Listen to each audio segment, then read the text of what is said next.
কাকা কি করছো? মই দিচ্ছি। তাই? হ্যাঁ। আরে এত ঠান্ডা কি মই দিচ্ছ? এই যে জাব করে মই দিচ্ছি। আই দেখো কাকা ডাম সিট করে বলেছিল, আই দেখো মই দিচ্ছে।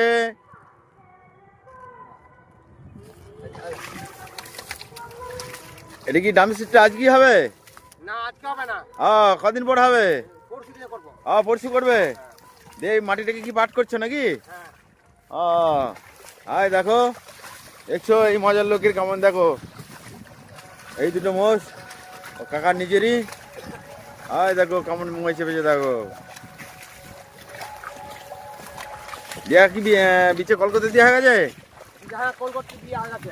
বিচে কলকাতা দিয়ে হয়ে গেছে। আয় দেখো কত সুন্দর। যাই হোক, চাষের পদ্ধতি মানে কিছু জানা থাকলে অবশ্যই কাকাকে অবশ্যই কমেন্ট করে জানাবে। ঠিক আছে, এইদিকে তাকিয়ে বলো। হ্যাঁ, নতুন কিছু পদ্ধতি থাকলে নতুন কিছু পদ্ধতি থাকলে একটু জানাবেন।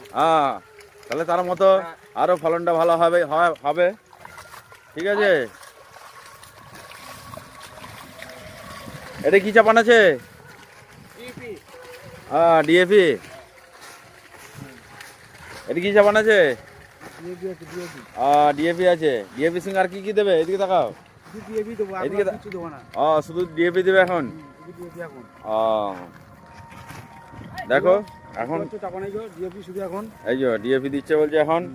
শুধু ডিএপি, এখন আর অন্য কিছু দেবো না। অন্য কিছু দেবে না এখন? অন্য কিছু দেবো না। তো আজকে কাদাতেই দিয়ে দেবে নাকি? হ্যাঁ, আজকে কালকে চাপান ছড়িয়ে দেবো। হ্যাঁ, কালকে পরশু হয়তো ছড়াবো। দেখো বলছে